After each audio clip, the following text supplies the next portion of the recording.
Depuis son apparition à la fin du 19e siècle, le cinéma n'a jamais cessé d'intéresser les gens. Tout d'abord pour l'énorme progrès technique qu'il a apporté, puis petit à petit pour le contenu qu'il propose. Et si l'apport de la couleur n'a qu'aidé le 7e art à s'émanciper un petit peu plus, de nombreuses intrigues diverses et variées avaient déjà vu le jour, afin de proposer aux spectateurs une expérience aussi riche que la lecture, mais cette fois de manière imagée. Le spectacle a pris une ampleur folle. Des milliards de fans à travers le monde, des produits dérivés en veux-tu en voilà, des carrières qui resteront à jamais gravées dans nos mémoires, et bien évidemment l'apparition de monstres dans le domaine, indétrônables encore aujourd'hui. Des œuvres dont le seul nom suffit à faire hérisser les poils de certains tellement leur vie ont pu en être marquée.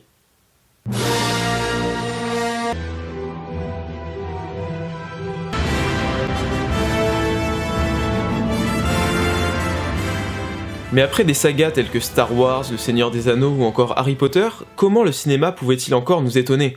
Comment était-il encore possible de faire retrouver la même hype aux spectateurs que celle qu'ils avaient pu ressentir lors de ces expériences passées ? Eh bien, si vous avez fait attention et que vous êtes très fort, vous avez remarqué que dans les 3 sagas que j'ai citées, 2 sont basées sur des séries littéraires. Ce n'est donc peut-être pas pour rien que vers 2005, une grosse société de production décide de se lancer dans l'adaptation cinématographique d'œuvres papier, qui ont à l'époque contribué à son développement. Et c'est donc après 5 films, plutôt fort sympathiques et originaux, que la première réunion débute. Tous les héros que l'on a pu apercevoir jusqu'ici, réunis en un seul et même film. La machine est en marche, l'univers étendu est lancé et ne prendra fin qu'11 ans après, dans un ultime rassemblement qui permettra à Marvel Studios de marquer l'histoire à tout jamais. Comment ont-ils fait pour en arriver là ?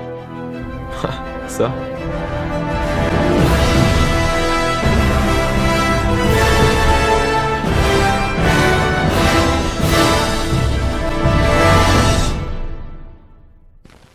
En 2008, avec Iron Man, débutait la phase 1 de la saga Infinity de Marvel.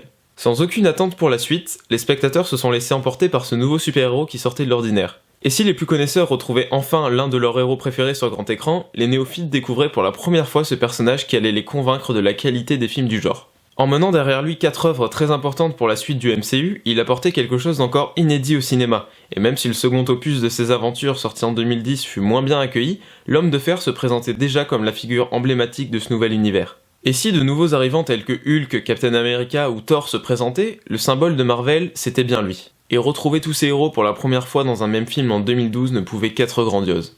Et ça l'a été. Oh que oui.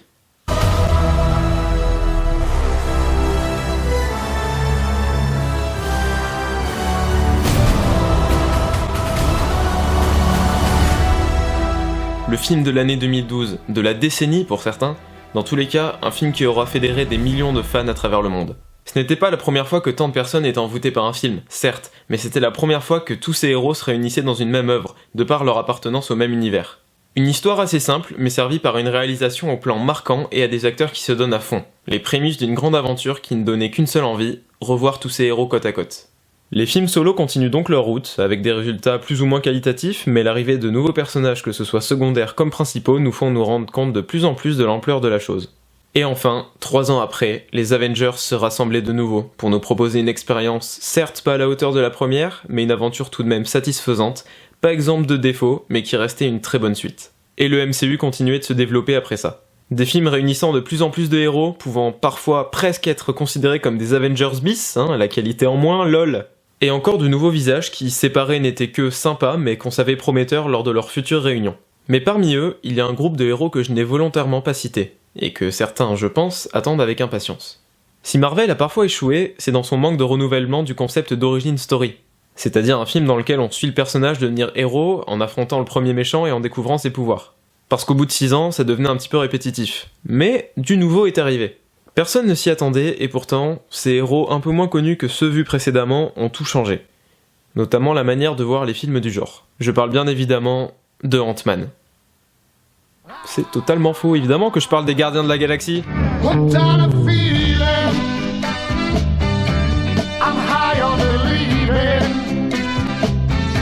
Un film plus décontracté, plus léger tout en maintenant une dose d'épique, il fallait absolument les retrouver aux côtés des Avengers. Et ce fut long, par rapport à d'autres, puisqu'il aura fallu 4 ans et 2 films pour que ce rêve se réalise. En effet, par d'habiles tours, tout ce beau monde avait enfin la possibilité de se réunir. Mais pas dans les meilleures conditions malheureusement, car leur réunion eut lieu dans le film le plus traumatisant du MCU, Infinity War.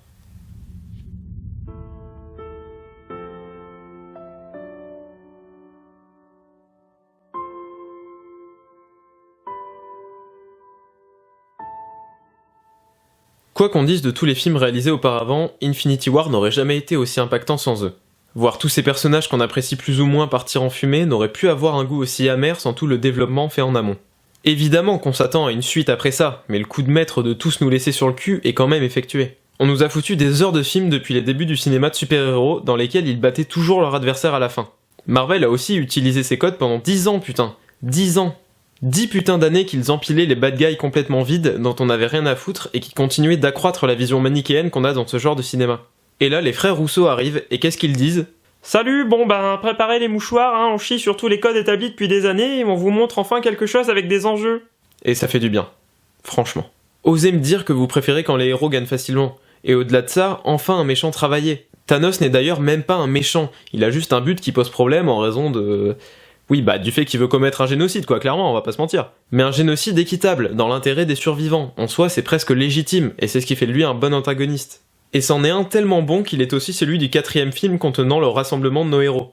Car cette fois, Endgame ne fait pas dans la demi-mesure, et convoque tous nos héros. Non, je crois que t'as pas bien compris. C'est genre vraiment tous nos héros. Du personnage random qu'on a vu qu'une fois vite fait à ces figures iconiques qu'on aime depuis des années, tout le monde est réuni. Et le spectacle est époustouflant. Même si au contraire d'Infinity War on connaît bien l'issue du combat final, il n'en reste pas moins magnifique et impressionnant pour autant.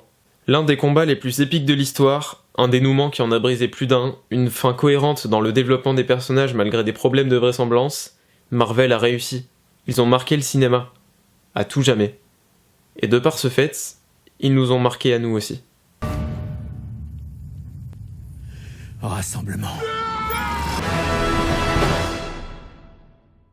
Quelle autre saga peut se vanter d'avoir fédéré autant de personnes durant plus d'une décennie ? Quelle autre saga peut se vanter d'avoir réussi ce pari fou que de créer une véritable famille qui a su traverser les années avec la même ferveur et la même passion ? Certes, de nombreuses séries de films ont réalisé cet exploit, mais c'était bien la première fois que l'engouement a duré autant de temps. Et pourtant, si l'on regarde bien, ce n'est pas parce que Marvel nous a proposé d'énormes bouleversements techniques ou des scénars hors du commun encore jamais vus. Non, qu'on soit clair, la plupart des films du MCU sont grand public, sans aucune prise de risque. Mais si les deux derniers Avengers fonctionnent aussi bien, c'est justement parce qu'on a été habitué à ce que les enjeux soient assez légers. Alors les voir disparaître comme ça ne peut qu'être marquant. Alors je ne dis pas que c'est bien de faire quelque chose de grand public tout le temps, juste pour que ce soit marquant quand on sort un peu de nos habitudes, parce qu'être surpris par un film est la meilleure chose possible, et dans un système qui privilégie sans le cacher les productions à gros budget sans aucune prise de risque, c'est difficile de trouver ce genre d'œuvre. Mais avec Marvel, on a envie de croire que c'est différent, parce que même si pendant plusieurs années on est allé voir tous ces films en sachant que le héros allait gagner à la fin, on avait envie de croire qu'on pourrait être surpris, et au-delà de ça, on voulait retrouver nos personnages favoris, une sorte de rencontre annuelle qui s'est créée, un rendez-vous à ne pas louper grâce auquel nous pouvions continuer de suivre leurs aventures. Et finalement, la famille que le MCU a amenée n'est pas juste l'ensemble des spectateurs, elle comprend aussi les super-héros. Au fil des ans, ces hommes et femmes totalement fictifs sont devenus une partie de nos vies, qu'on était content de retrouver à chaque nouvel opus. Malgré tous les défauts que cet univers cinématographique a et aura par la suite, il aura réussi à nous faire croire en ces personnages, il a réussi à les rendre réels. Et pour la première fois depuis longtemps devant un film, j'ai pleuré. J'ai pleuré 3 fois, au moment le plus fort du film, au moment où j'ai entendu une phrase qui paraît banale mais qui est lourde de sens, et au moment du générique final. Mais aussi étrange que ça puisse paraître, je n'ai pas pleuré pour la mort de Tony. Les moments que mes yeux ont choisi pour lâcher ces quelques larmes étaient des moments forts signifiant quelque chose pour moi. Et surtout, je n'ai pas eu envie de quitter ces personnages. Presque 10 ans avec eux pour ma part, c'est comme si je les connaissais vraiment. J'ai vu leurs débuts, leurs évolutions, nous étions comme des proches. Des proches à qui je devais dire au revoir pour la dernière fois, et c'est ça qui était dur. Mais c'est ce que je trouve magnifique avec le cinéma et qui me donne envie d'en faire ma vie plus tard. Je veux transmettre ce genre d'émotions, rendre une œuvre fictive réelle. Et même si l'on sait qu'ils n'existent pas, j'aime à croire que ces héros sont réels. Car en tout cas, dans nos cœurs, ils le sont. Moi je suis